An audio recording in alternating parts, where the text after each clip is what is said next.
Olá, criadores! Bem-vindos a mais um episódio do seu programa favorito de literatura, arte, drama, tretas e músicas. Como sempre, teremos muitas histórias e casos para contar. Tá? Se você gosta de um bom papo cheio de ideias subversivas, esse é o seu podcast. Olá, criadores! Estamos no ar. Mais uma vez, eu sou Cristiane Teixeira, escritora, diretora, especialista em escrita criativa, consultora literária e sua host. Bem-vindo ao seu podcast Letras e Tretas. Nesse finzinho de ano, gostaria de agradecer a presença de todos vocês e ouvintes colaboradores que sempre estiveram com a gente nessa incrível jornada, diversidade e rebeldia, e que venham mais criatividades e mais realizações para todos nós. Eu gostaria de só anunciar o breve serviço, caso vocês não saibam, que nós estamos no Spotify em inglês, com traduções e legenda. E, como sempre, no meu canal, Cristiane Teixeira, então é só clicar e se inscrever. Nós hoje estamos aqui, essa aqui eu sei de cor, praticamente de cor, com a nossa querida, a minha queridona, Ruth Manos, a advogada, escritora, palestrante, doutora em Direito pela PUC. Você fez... Não, peraí, calma. Você estudou na PUC, não é isso? Estudou na PUC. E doutora em Direito Internacional pela... Estou olhando aqui. Universidade de Lisboa, que beleza. Onde cursou pós-graduação, nada como se atualizar. Olha só.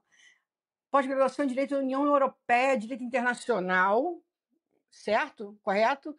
Diplomada em Liderança Feminina pela Escola de Business, Universidade de Yale.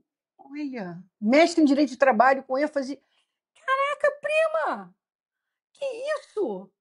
Mestre em Direito do Trabalho com ênfase no trabalho feminino pela PUC de São Paulo, autora de 9 Respeito é Bom, Eu Gosto, livro no Brasil, Portugal e França, entre eles Mulheres Não São Chatas, Mulheres Estão Exaustas, Guia Prático Antimachismo, foi palestrante do TED, que eu vi.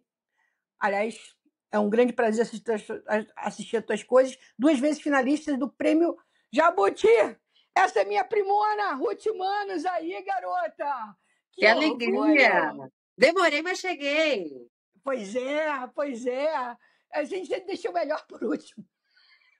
Ai, que coisa boa! Estou muito feliz de estar aqui, finalmente, né? Cara, que orgulho. Sério, que orgulho. Porque, cara, acompanhar a tua trajetória, porque você, né, mora em São Paulo, braço paulista da família, você mora em São Paulo, mas a gente aqui do Rio, a gente tem muito orgulho de você. A gente sempre ficou, tipo, acompanhando de longe, vendo o seu lançamento, vendo as coisas, porque você sabe que a tua tia Regina bom, essa aí...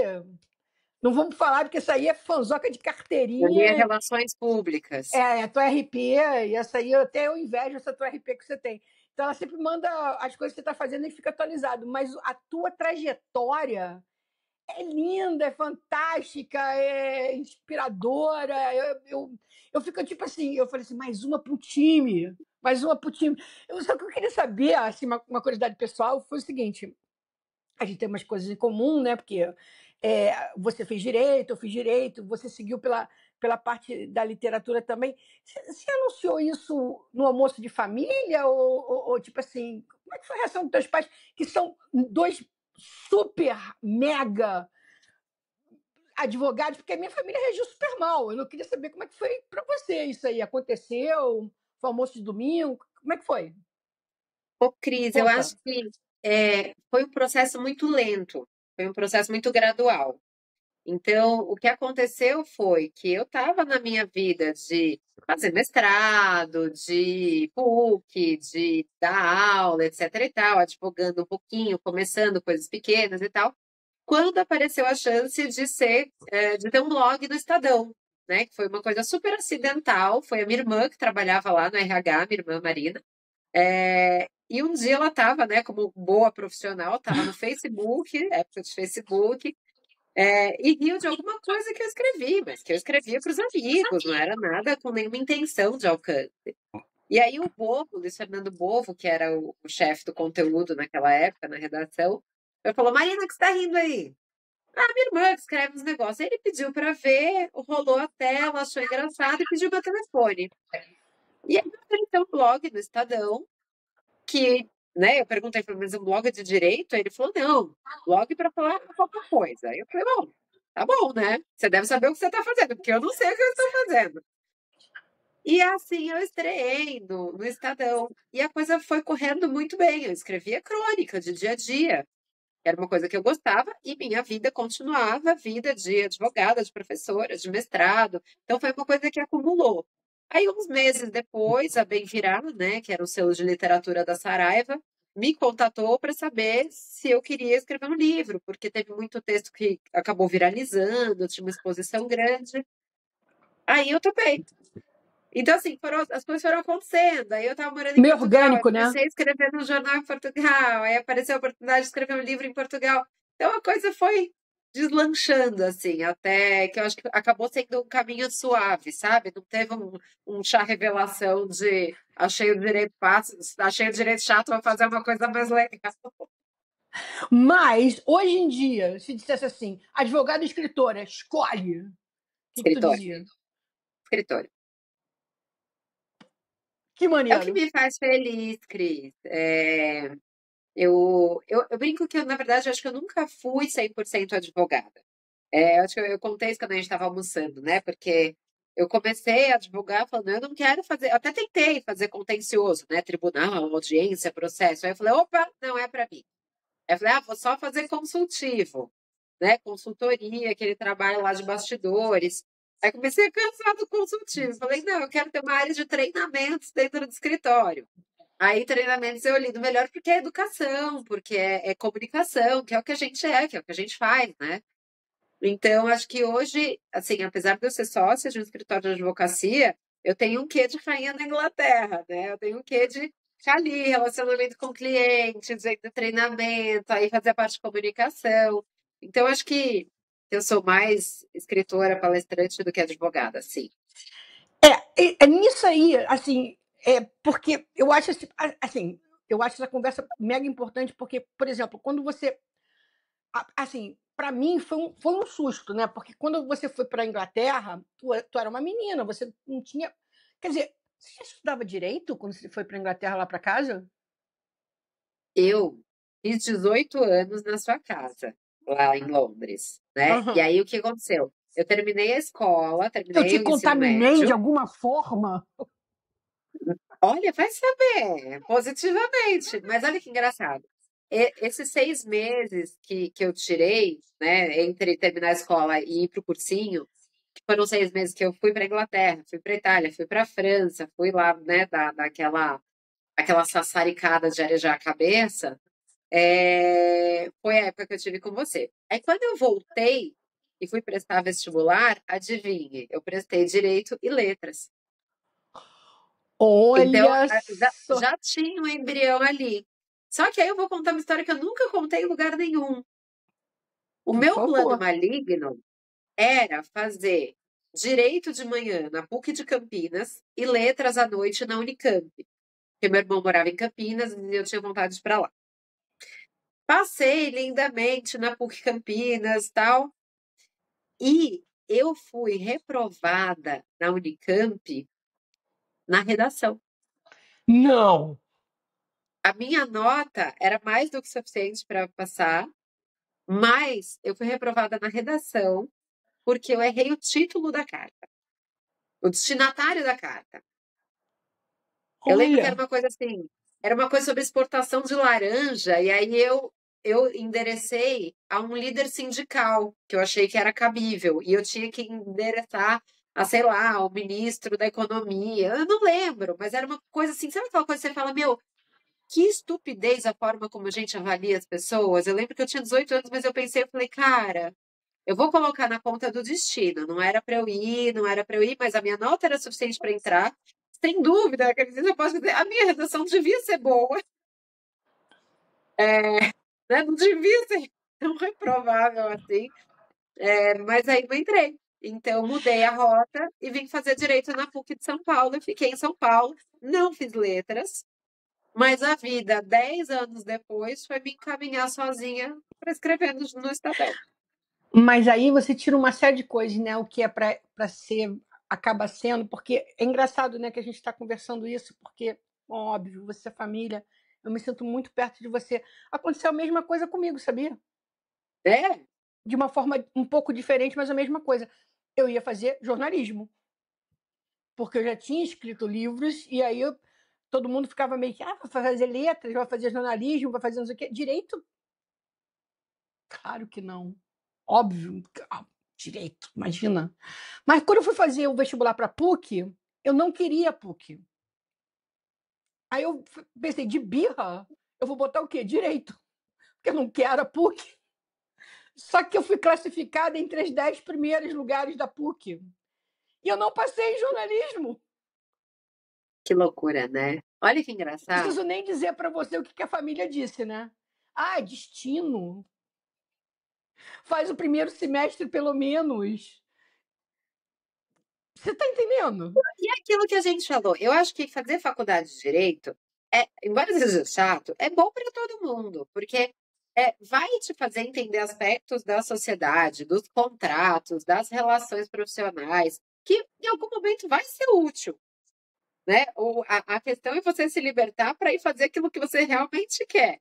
Mas acho que assim, nunca vai ser perda de tempo ter um diploma em direito. É que nem Eu hoje em dia administração, né? agradeço. Eu agradeço. É, Você também. é Olha, profilático. com certeza. Mas olha só, voltando aqui à tua escrita, eu queria falar do teu estilo. E é engraçado que eu vou fazer até uma ponte aí quando você falou um negócio de redação. Quando eu fiz a redação para a universidade, eu me lembro que eu entrei na PUC, aí fui parada para uma professora minha da escola, ela falou assim, eu corrijo as redações do vestibular e eu reconheci a tua. Ela falou, a minha, né? Eu falei, como? Eu falei assim, bom, primeiro pelo garrancho, e segundo pelo estilo. Aí eu falei, Que legal. aí eu falei, caramba, aí eu me toquei, foi a primeira vez na minha vida que eu me toquei que realmente todo escritor tem uma pegada, tem um estilo, né? E, cara, o teu estilo, a primeira vez que eu li o teu.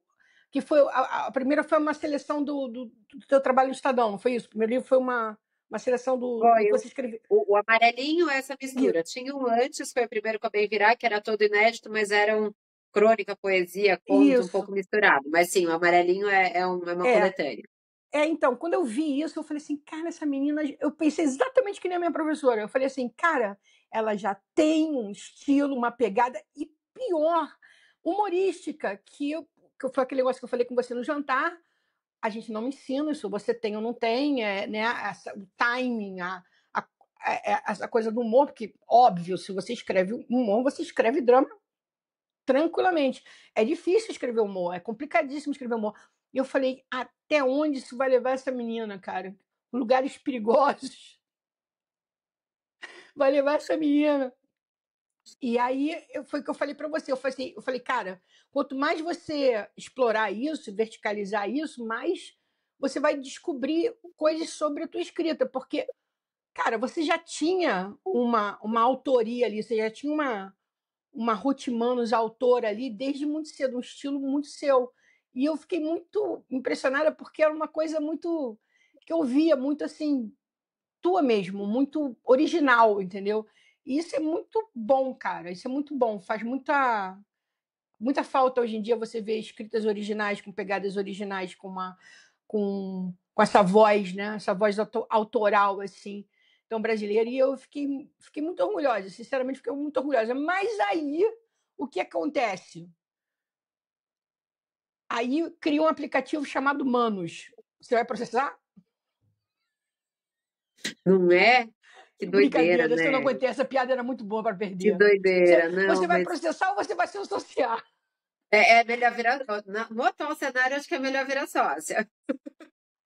Quando eu vi o aplicativo Manos, eu falei, nossa, mas a minha prima dessa vez ela foi muito longe. Foi, Foi né? longe Muito bem demais. sucedida. Eu falei Lancei o assim, ela foi aplicativo. longe demais, foi longe Era demais. bom, Cris. Mas brincadeiras à parte, agora o que aconteceu?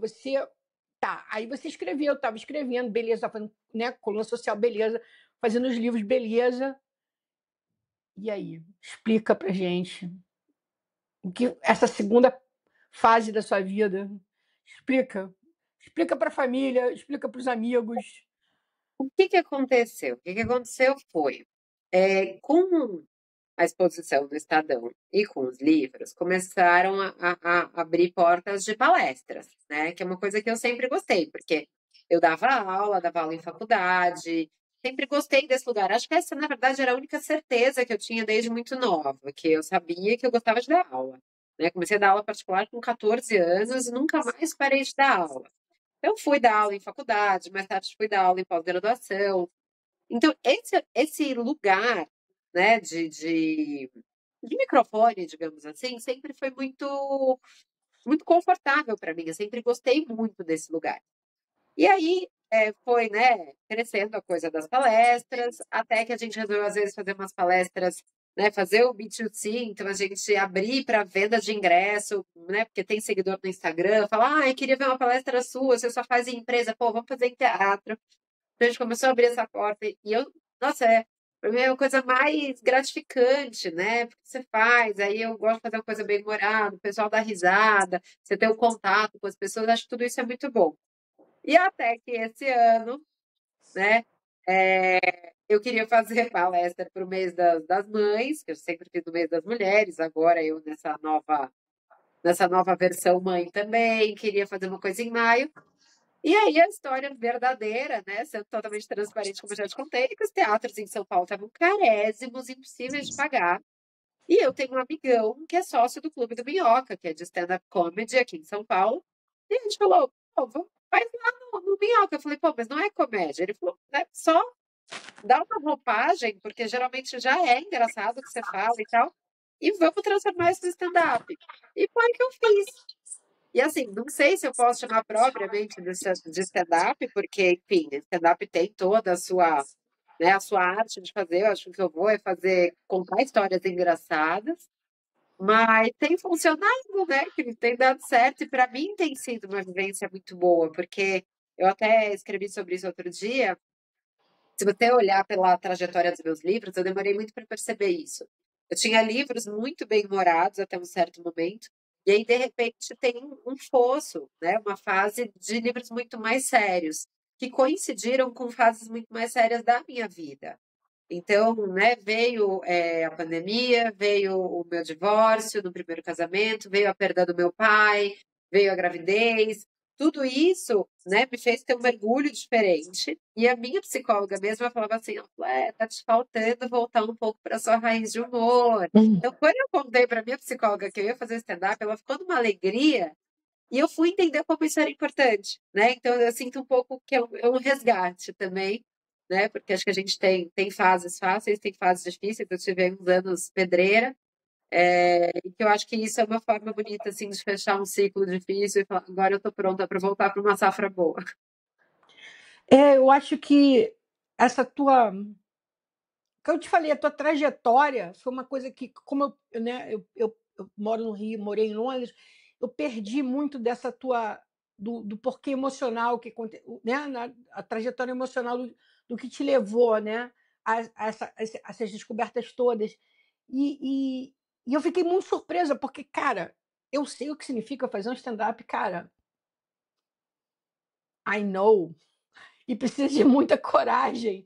E quando eu fui te ver, eu falei para você, eu falei, prima, eu vou, mas, cara, Eu vou ser sincera. eu vou ser sincera, eu vou ser sincera, cara. É tipo assim, eu não passo a mão na cabeça, é difícil para mim, entendeu? Pô, trabalhei com teatro e tal. E, cara, eu fiquei de queixo caído. Eu fiquei tão surpresa que eu falei assim, eu tenho que descobrir alguma coisa ruim para falar. Porque senão vai ficar ruim para mim, entendeu? Vai ficar ruim para mim. Ela vai achar que eu tô sendo, sei lá, Você não prestou protetora. atenção, estava no celular e só elogiou, né? Não, eu falei assim, cara, não é possível. Ela tem que ter errado em algum lugar. Eu pensei, o título. Pronto. Título. Eu falei, cara, o título tem que ser mais abrangente, tem que chamar mais gente, entendeu? Vamos trabalhar isso aí. Porque, cara, sério, você teve um domínio de cena que eu não acreditei. Eu não acreditei na roteirização, né, o domínio de cena, enfim. Porque uma coisa é o teu texto ser engraçado, outra coisa é você ter um delivery engraçado, com timing. É outra coisa, cara. É outra coisa. Cara, eu já fui chamada para tanta coisa ruim, tanta comédia ruim, que eu tive vontade de levantar no meio, alguns até levantei no meio, sério, sem brincadeira. Tipo assim, eu não aguento mais, entendeu? É muito ruim, entendeu? E é tipo assim, é torturantemente ruim. E o teu, cara, eu fiquei assim, cara, eu não tô acreditando. A minha prima, minha prima tá fazendo isso aí e é bom pra caceta, entendeu? Eu fiquei muito, muito, cara, eu muito orgulhosa, entendeu? Muito orgulhosa, porque você fez um trabalho maravilhoso, assim. Cara, parabéns.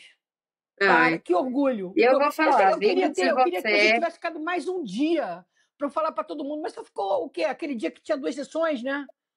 Ah, é, mas Pô, mas eu faço mais. eu fiquei tão puta, Ruth, porque no dia seguinte eu tava É, assim, você tem que ver a minha prima, mas quando? Não tá mais aqui. em Você tem São que ver a minha Paulo. prima, mas quando? Não tá mais aqui. Você tem que ver minha prima, quando? Ela já foi embora. Cara, é sério, é serinho, cara, Então vamos muito. fazer uma sessão só para os seus amigos. Mas pelo amor de Deus, vamos combinar isso direitinho, cara, O porque pessoal do Comedy já mandou que tinha data livre para janeiro. Eu falei, ah, olha, não sei se janeiro, mas a gente organiza para ir. vamos Mas, organizar, cara. mas é muito bom ouvir isso, porque é, meu Inclusive marido, diretores de teatro, que eu queria que vissem você. Diretores é de teatro, mesmo, não, leva. teatro Unirio, Cal, que eu queria que vissem você. Eu falei assim, meio que não dá, né? Ela já foi, você tinha ido pra Curitiba, né? Você foi para onde? No dia Ah, eu seguinte? não sei se antes, depois, se era Você foi Curitiba. para Ah, o não, eu vim Sul. para um casamento em São Bernardo. Eu fui Isso, para casamento em Curitiba. São Bernardo. É, Isso, foi isso, é. foi isso. Mas Então, é muito bom ouvir isso, porque eu sou um pouco kamikaze, né? Acho que é de família esse espírito. Mas o que aconteceu foi que eu decidi fazer, né? O que eu tinha pronto era outra coisa, que é uma palestra que eu faço em empresa, também chama Maternidade Possível. Que nada a ver com aquilo, nada a ver, assim, claro, né? A filosofia sobre a imperfeição, né? O que está por trás é a mesma coisa. Então, assim, ridicularizar um pouco a ideia de ter uma maternidade perfeita, falar mal, né, da sociedade como um todo, mas canalizada na figura dos homens e do quão pouco é preciso para ser um bom pai, etc. E tal. O fundo é o mesmo, mas o conteúdo era muito diferente. E aí eu, né, virei para o Bruno e falei, não, então vou fazer, fecha a data do Minhoca, vamos abrir venda. E aí eu abri venda, e como fazia muito tempo que eu não fazia nada em São Paulo, esgotou em 24 horas. Era pequeno, eram 100 lugares, mas esgotou em 24 horas. Aí o pessoal falou: não, vamos abrir outra sessão no dia seguinte, dá pra dar. Aí beleza. Aí jogamos, esgotou em uma semana. E depois o Zeus olhou pra mim e falou assim: você sabe que você é a primeira pessoa que eu conheço que esgota 2 sessões de stand-up sem ter um stand-up? E aí eu fiquei assustada, porque realmente eu não tinha escrito ainda, porque abriu venda aham, para dali a 1 mês e meio. Mas aham. eu ainda não tinha escrito. E aí eu parei assim e falei, nossa, isso já devia estar escrito, né? Foi uma coisa assim, eu tô tão acostumada a fazer palestra e escrever a minha palestra, Sim, tipo, na sim. semana da palestra, que pro stand-up eu fiz a mesma coisa. E aí me deu medo. Aí me deu medo mesmo. E aí, né, comecei a trabalhar, claro, trabalhei, ensaiei, revisei, etc e tal. E aquilo, né? A gente vai fazendo e a gente vai lapidando. Conforme você faz a primeira apresentação, você vê o que que deu mais certo, na segunda, vem uma ideia nova. Então, espero que essa apresentação em São Paulo, agora daqui 2 semanas, seja a melhor de todas até agora, né? Medo é bom. Essa em São Paulo é aquela que cacetada de gente, né? Não sei o quê, não É é isso? maior, é no teatro, Você no vai usar Multiplan, no microfone? Shopping Morumbi. Você vai usar Eu vou usar o microfone? microfone? Boa pergunta, acho que sim. Por quê? Porque dependendo do tamanho da galera, fica mais fácil para você, né? Fica mais Ah, fácil. sim, sim. Não, mas eu gosto de microfone, senão eu acabo toda estragada, né, da Exato, garganta. fica mais fácil, entendeu? Até porque, assim, comentário da sua tia-avó, que é meio surda, quando você falava algumas coisas baixas, ela não ouvia, mas é porque ela tá meio Ah, surda isso mesmo. é bom saber. É Não, um mas é bom feedback, saber. É uma questão entendeu? de acessibilidade. Entendeu? Mas é mesmo, né? Mas ela tá meio surda, vamos dar esse desconto. Ela tá meio surda, mas porque ali em Ipanema não tinha microfone, né? Não tinha. Tinha, Tinha? mas talvez eu não estivesse falando mesmo assim. Às vezes eu falo baixinho no microfone em alguma Sério? parte, Tinha mas tinha. microfone? Sabe o que eu fazia quando você. Mas isso é cacoete que você virava assim. Você virava e Ah, falava alguma coisa de lado, aí, o que que eu preciso? De entendeu? alguém que me dirija, Cristina Teixeira. Eu preciso A de alguém gente. que direcione, porque é isso. Ah, mas olha só, você está pronta para o Stardom. É só ajeitar umas coisinhas. Primona, cara, que orgulho. Olha só, cara, minha mãe, fofoca de mães. Só quero Boa. saber se é verdade. Não, porque minha mãe É. ligou para sua, óbvio, né? Ligou encantada, entendeu? Surda, pero encantada, entendeu? E dizendo que adorou te ver, enfim, aquelas coisas todas. E aí ela descobriu que a sua mãe não foi te ver ainda. É verdade isso? Nem minha Mas mãe, nem você meu marido. proibiu ela que não quis ir. Que tem, Nem minha né? mãe, nem Você. meu marido. Olha, é assim. Acho que juntou a fome com a vontade de comer. Ah, Por quê? Nas primeiras, eu realmente não gosto de ter as pessoas que são muito próximas. sim. Aí, quando eu vi que a primeira deu certo, a minha irmã queria ir com os amigos, eu falei pra minha irmã, eu falei, não, tá bom, minha irmã vai, os amigos foram. É, a minha mãe, eu já liberaria agora para ir nessa que vai ter em São Paulo, mas ela tá fora, é azar dela também. O meu marido é engraçado, né? Porque ele já viu, porque ele editou até depois. Mas é diferente você fazer com a pessoa ali, né? Uma coisa que pra mim, por exemplo, quando eu tenho que gravar um vídeo, Mas o teu marido você já não... fez com ele na plateia? Que é O quê? diferente, Não, com né? ele na plateia, Ah, não. Não, eu nem com a quero. reação da galera rindo das É piadinhas que tu isso. faz? É isso, não é bom, né? Mas eu tenho esse constrangimento, sabe? Por exemplo, quando eu tenho que fazer stories, uma coisa assim, cara, eu odeio que tenha gente aqui. E é uma coisa muito Sim. inexplicável, porque Não, você vai fazer é para uma rede entendível, é social que tem entendível. 150 mil pessoas, mas ter uma pessoa no sofá te vendo gravar é super constrangedor. Não, respeita o teu processo, cara. Respeita o teu processo. Respeita o processo do artista. É que nem o escritor. Tem escritor que só escreve pelado. Respeita. Entendeu? Se você só consegue escrever desse jeito, Eu só consigo escrever respeita. de sapato. Então pronto, entendeu? Tem escritor que só consegue escrever se já se arrumar todo, sair de casa, alugar um Eu, escritório e eu, escrever. Então, eu não sou tanto, mas eu preciso estar de dente escovado, um brinquinho, uma então. maquiagem, um sapato sutiã. Sutiã é muito E importante. sutiã é importante. Tem gente que Ajudar o não, cérebro a entender que a gente está a entender que trabalhando, está se né? preparando, exatamente. Não, É, respeita o processo. Agora uma coisa interessante, cara, porque, cara, você tocou em tanto assunto interessante. Primeiro, seu marido fofo, cara, teu marido fofo, ele cara. é, Porra, né? que prazer de conhecer ele, Eu cara, que gosto prazer. dele. Cara, É até eu esquisito também, dizer isso, mas eu também, ó. gosto Ele dele. tem meu voto, Maridos Fofos, ele entrou no hall e, cara, eu fiquei feliz de conhecer ele antes, né? Porque se eu fosse conhecer ele Depois do stand-up, você depois, ia sair com birra, eu né? ia falar assim, será? Entendeu? Mas, cara, muito feliz. Teu filho, então, cara, ele é tua Esse já cara. nasceu fazendo comédia, Cris. Esse não É, nega o sangue. e se ele for, tipo assim, metade da tua personalidade, tu vai ter problema, entendeu? Vai ter um problemão aí, porque ele vai Eu, tirar muito eu acho que é sarro. mais pro dobro do que pra metade. Pois é, então, aí eu acho que se prepara aí, porque, né? Então, com relação a parentes na plateia, tá? A minha experiência de parentes na plateia é o seguinte: melhor não tê-los do que tê-los, porque meu pai ia em todas.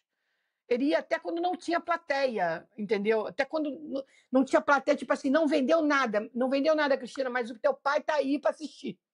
Fofo, Eu fofo. falava, pô, meio constrangedor. Então, acho que a tua mãe tá fazendo bem de te poupar, te dar espaço mental para você crescer.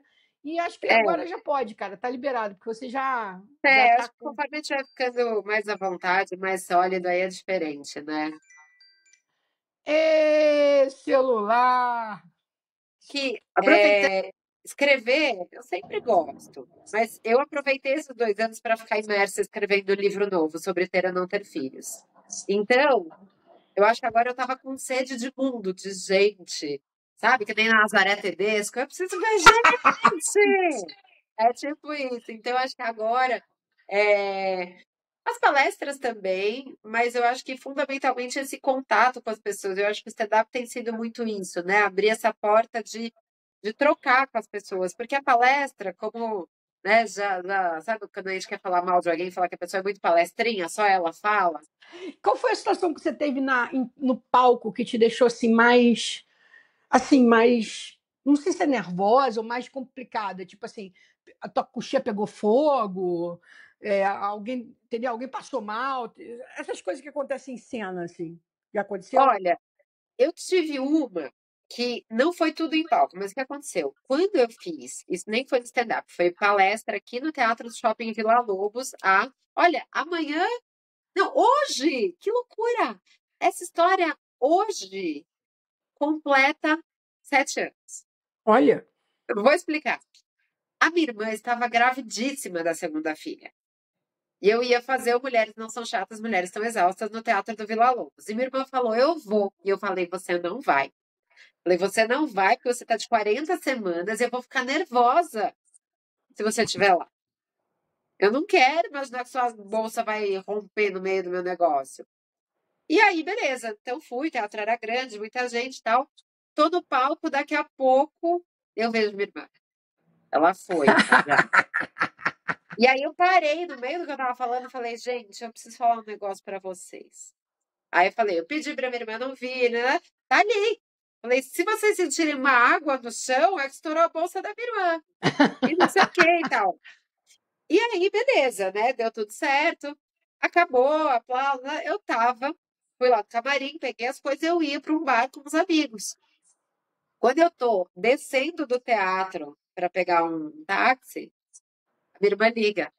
Não. A bolsa estourou no estacionamento do shopping. E aí, eu tive que ir para ficar com a filha dela, que tinha 3 anos, a Luísa na época, para ela ir para a maternidade com o marido dela. E aí foi nessa madrugada que nasceu Filipa, que completa 7 anos amanhã, dia E o nome 7. dele é Gargalhada. Filipa Gargalhada. Que foi E na ela é uma terceira figura. gargalhada que ela sentiu a contração. Ela é uma figura mesmo. E aí, foi no dia 6, né? A gente está gravando agora dia 6 de novembro. Ela nasceu na madrugada de 6 para 7, há Gente 7 do anos. céu. Que Que louco, né? incrível. Pensar na história bem hoje.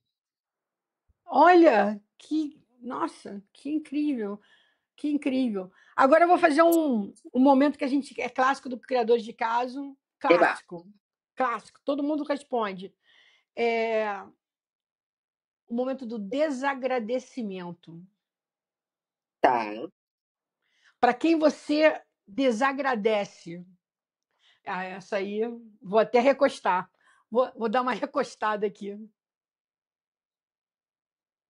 Cara, que difícil isso, né? Porque eu fico pensando, mesmo a galera assim que eu tenho umas birras, Fica à a gente. vontade.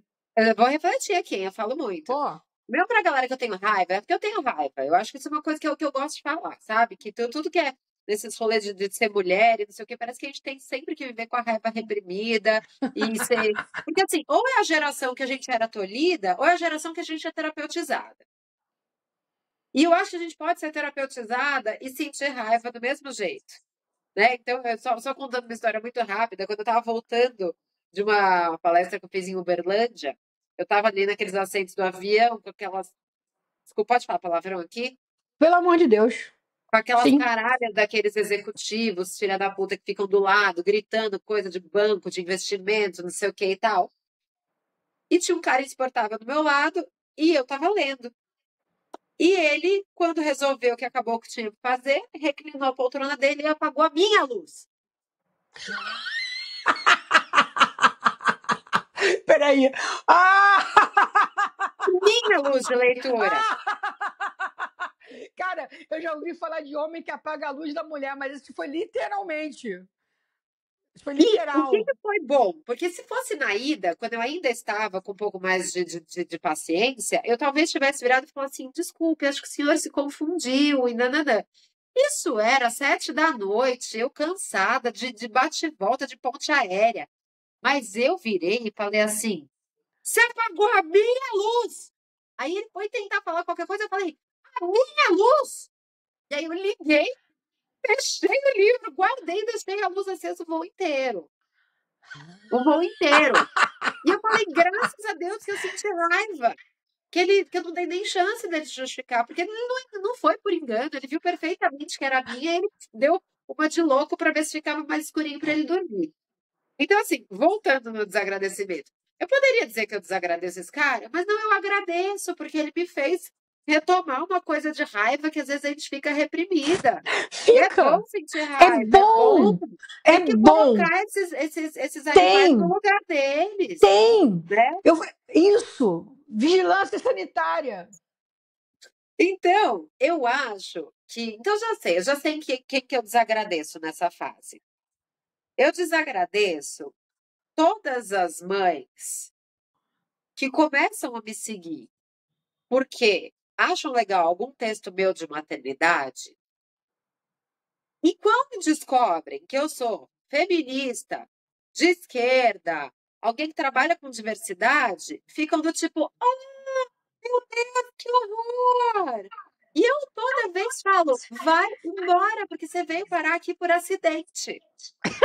Se você tivesse lido com mais atenção os meus textos, eu estou sempre num texto falando sobre o meu filho que é menino, numa desconstrução de gênero, numa ideia de liberdade, de criar homens cuidadores, né, de não estereotipar, de tentar que ele não seja mais um tosco, tóxico, como 98% que a gente vê no mundo. Então, se eu estivesse atenta, percebia desde o começo quem sou eu, né?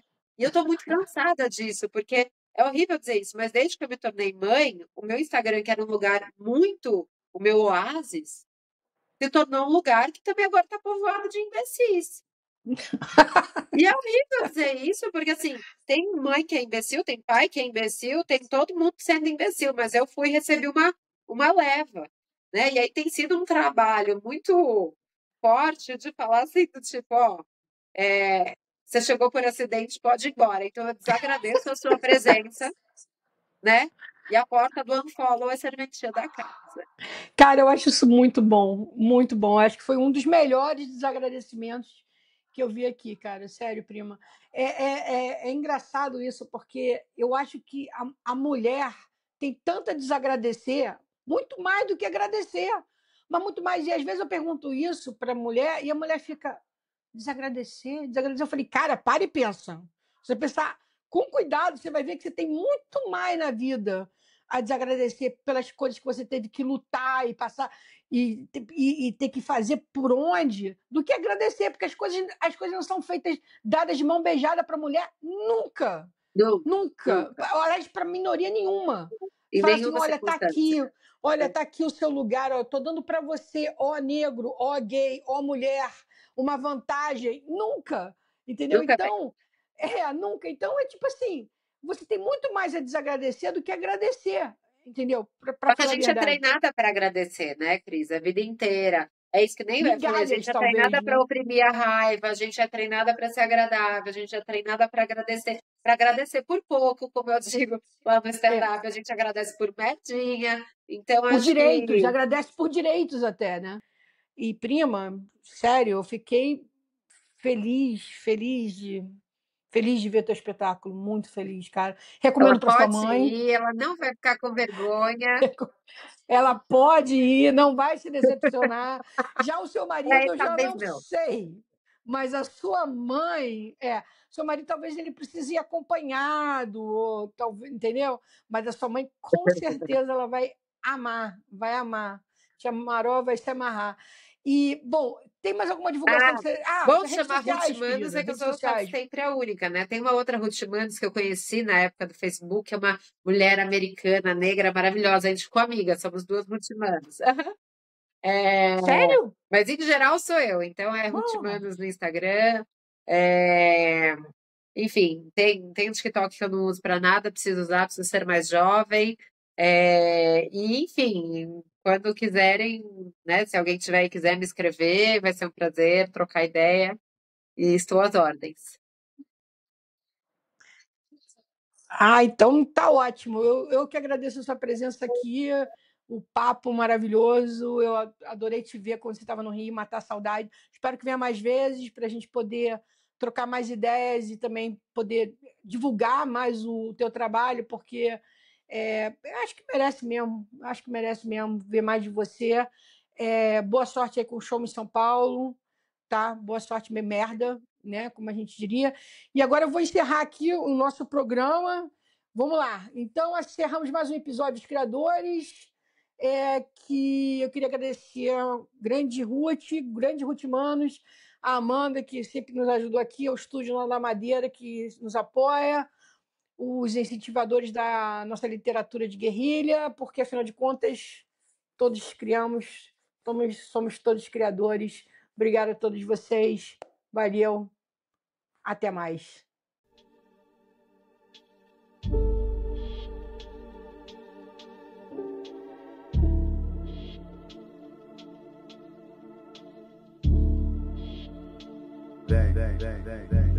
Assim, ó, valeu aí por ter assistido a mais um episódio dos Criadores de Casos.